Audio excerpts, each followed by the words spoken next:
Welcome back to the Don Bullitt Live Morning Show.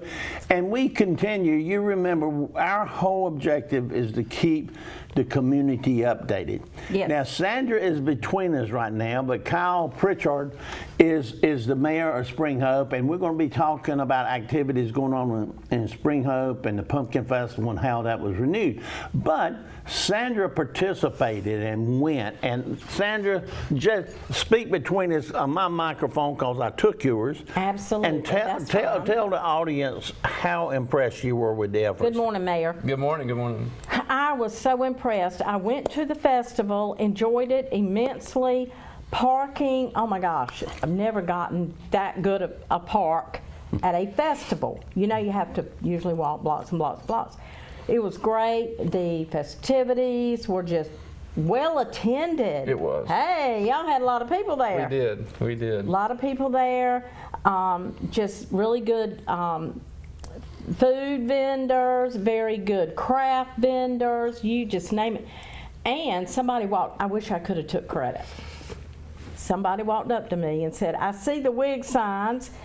Did y'all get the band? We love this band. I said, oh, well, I wish I could take credit. But no, the committee worked very hard to get that. So the music was great. I just want to commend you. Great festival. Thank you so much. I appreciate that. Yes, it was an honor to have you there. And you talk about, did you guys bring the bands in?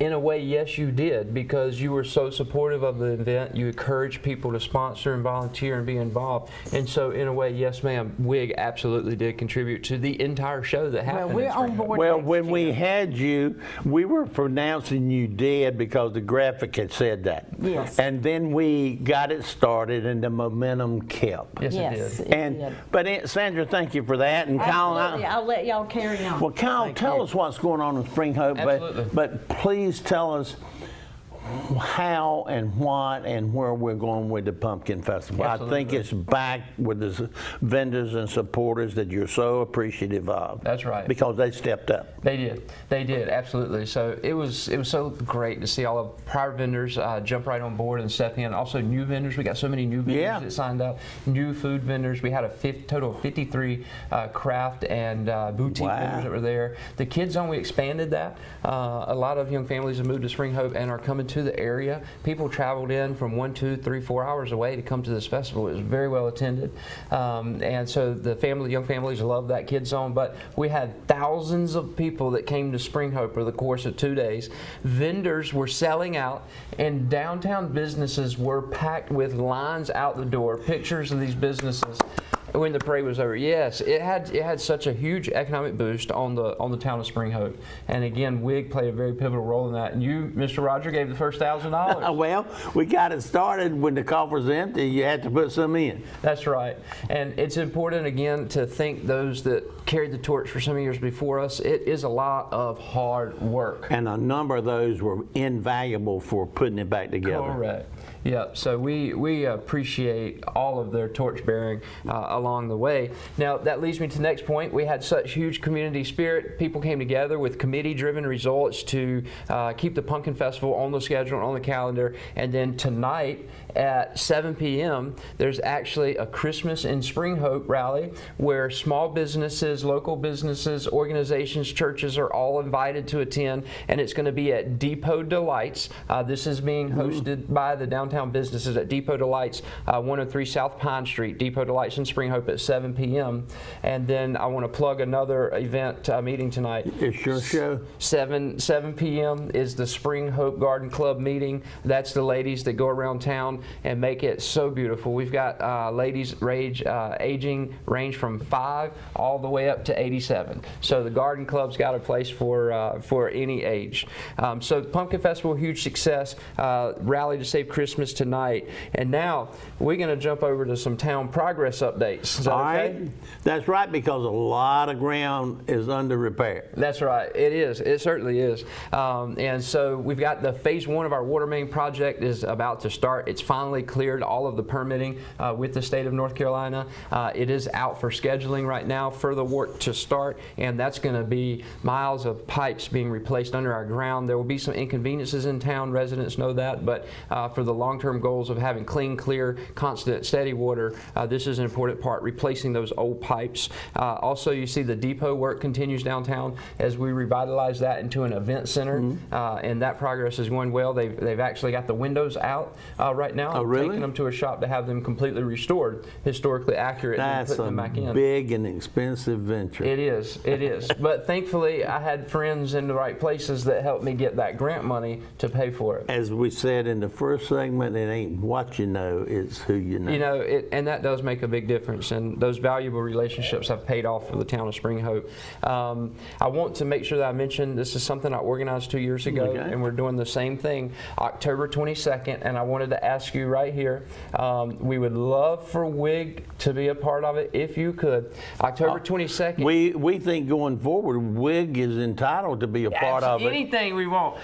Now, and we're going to promote it. that's right. I hope so. So it's October. Now the new what I was going to bring okay. up real Sorry. quick, but let me jump back to the Pumpkin Festival to finish that.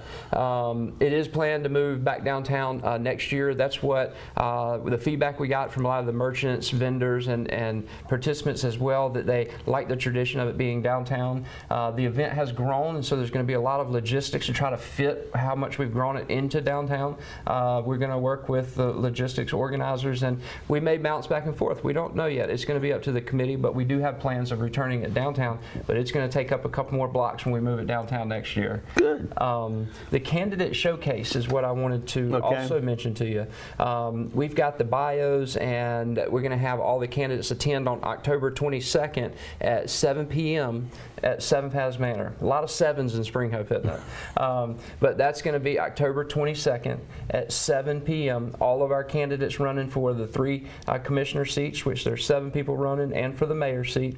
We're going to have a showcase, give each candidate 5 minutes to speak. It'll be nice set up at 7 Paz Manor, beautiful wedding venue, and all the residents will get a chance to meet all of the candidates, hear their platforms, so they can make educated votes. 'Cause That's so wonderful. important. That's wonderful. It is. It's very important. And of course, you are running for re-election, so you'll be there. I will, and I'm looking forward to serving another 4 years.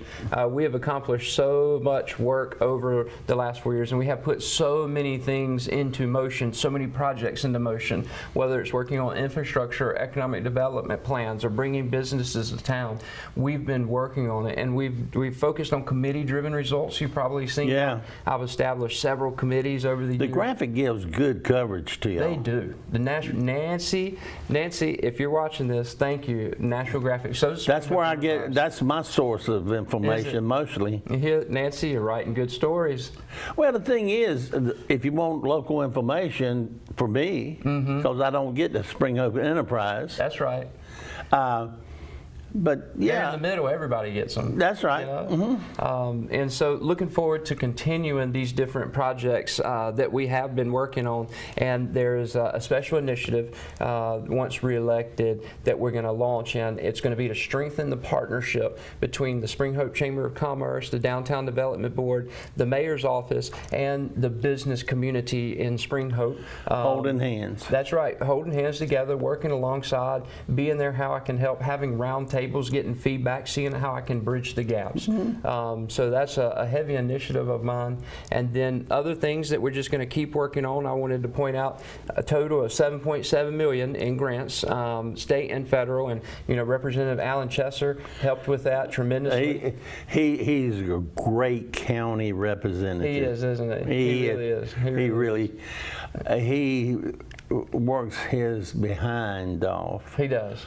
for Yes, the state and everything, but particularly for Nash County. That's right. And thank you, Representative Chester. We do appreciate your attention that you give Nash County. You're doing a great job up there. Well, thank you. Absolutely. And I'll touch on, if you want, I'll touch on a couple We got some time. 2 minutes, right? Something we did not have at all while I was mayor is no tax increases, even though it was the time to do it when the state increased the valuations. However, the town of Spring Hope, we held steady. We didn't increase our taxes this year.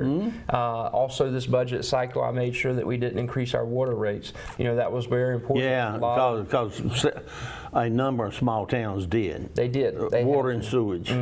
Yep, and we've already made so many repairs, replaced and restored our water towers, renovated them, our wells and pumps and well houses, and valves. You guys in town know now that when we get a leak, it doesn't affect the entire town. We isolate it quickly to one spot, and a lot of people don't even know it happened. So they become so efficient. Kyle, we appreciate this. Go ahead, finish up. No, that's... No, I want you to let the world know what's happening. Well, the main things are the economic development, the water main replacements, the water projects. The water was one of my main focuses, and you know, state grants take forever to get approved. I was amazed. My background is hotel development, and something we could get in hotel development in the private sector done in 6 months takes 2 years in the government, and it just blows my mind. There's so many bureaucratic steps that you have to go through. Well, this meeting. If you're on a committee, one committee after another. Well, it is. But that's how you get things done, and that's how being a mayor of a small town becomes a full-time job, when you're actually managing and leading multiple committees, and then being a part of multiple committees, and building constant bridges and relationships with people in Raleigh. And I'm very proud to say that I got an endorsement and a letter of support from Representative John Bell, which is actually, yeah, well, that's big. he's the rules chairman for the North Carolina House in the General Assembly. That is a very good friend. Yeah, well, that's wonderful. Well, we just appreciate having been, I think, a part of it, but I wanted to give you encouragement that it's still on the books. It is. It's still. Other activities, also those citizens that can vote for this That's gentleman. Right. Yes, please. I'll say it. I would love to have your vote. I have loved leading Spring Hope the last 4 years. It has been an honor, and I very humbly would ask for your vote again this year. Look forward to serving the community and continue the work that we've started. So please ask for your vote on November 4th. And I've also got the early voting information on the Facebook page. Just look up Kyle Pritchard, Mayor of Spring Hope, and we've got all that voting information up there. And make sure to attend the candidate showcase October 22nd at 7 p.m. so you can make that educated vote on November 4th. And just by having and encouraging the Pumpkin Festival helped so many economically. Oh, it did. I mean, it brought quite a nice kitty. It did. Is there any closing remarks before we pass? Because when we come back, we have UNC Health talking about breast cancer awareness. I know. I just want to say thank you again to WHIG, all of the volunteers, businesses, organizations, and again, we look forward to making the Pumpkin Festival a huge success next year, growing the kids zone even more, and look forward to serving you all again. Thank you, Roger Taylor. It has been an honor to be on your show. I appreciate the invitation. Well, you're going to be back on, the Lord willing. Yes, that's right. That's right. Make sure you say your prayers. That's right. Well, with that, we're going to take a break, and then we'll be back with Boyce Willis Clinic talking about their representative, talking about the breast cancer awareness. That's fantastic. Thank you so much.